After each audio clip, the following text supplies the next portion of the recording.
we are back in our second series with Dr. Peter Finch. First, we really talked about future-focused strategies for struggling students. Now, we want to get to what I consider the early learning piece. Peter's doing some amazing work in his early learning, middle school, and high school. But let's just focus on early learning. Peter, among other great administrators, superintendents, and AESA are part of the early learning cohort, and they've created this early learning toolkit. So NDP community, I've got to get this information to you. Peter, talk to us a little bit about the early learning toolkit and why professionals across the country need this information. Right. Well, there was so much great professional learning happening with the early learning cohort that we wanted to make sure that we brought this best practices together and share it with superintendents and other educational leaders across the nation.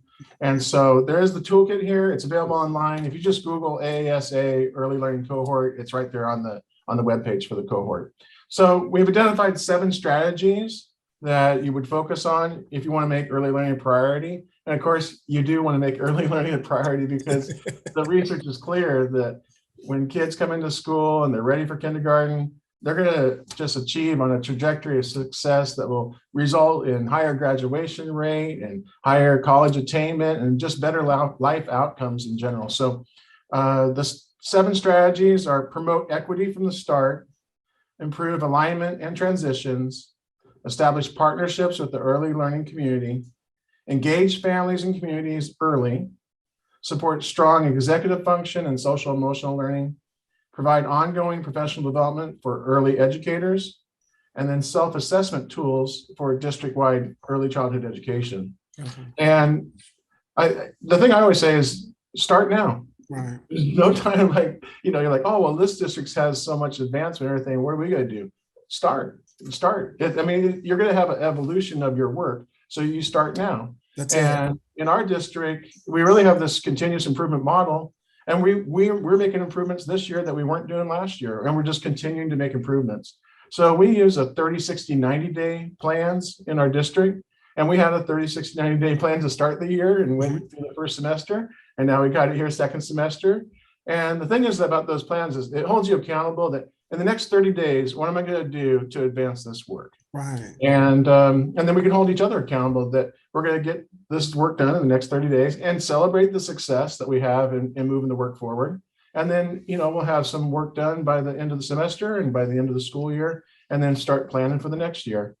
Our improvements that we did this year in West Valley was that we added play and learn groups at all 6 of our elementary schools.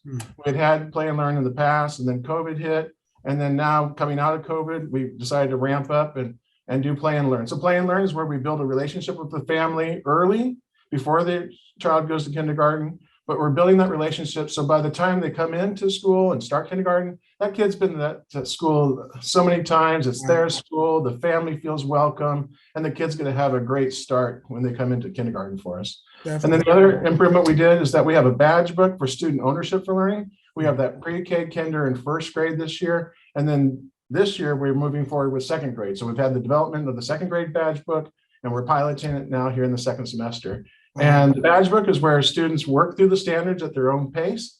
And when they are ready to show the assessment, they tell the teacher, they get the assessment correct. The teacher usually rings a bell, and all their classmates give them a hand. And it's awesome. And then they're ready to move on to the next standard. So that's developing that student ownership for learning. That's really building the executive function and really building like a trajectory again for what the 21st century skills are that our businesses are looking for. So building that executive function at a young age and this continuing it all the way through our system. Hey, Peter, I love the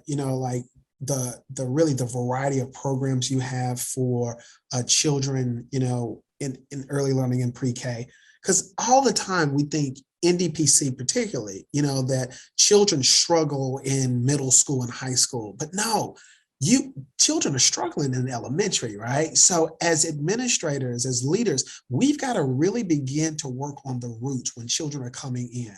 their love for school, building great learners. So then they go throughout the system successful. So, hey, once again, we want to thank Peter, NDPC community. Another just information, great initiatives that's going on in West Valley. If you're in the Washington area, go check Peter out. He'll take you to get you some chicken and waffles and some good food. All right. Thanks a bunch, Peter. Welcome We appreciate anytime. it, man.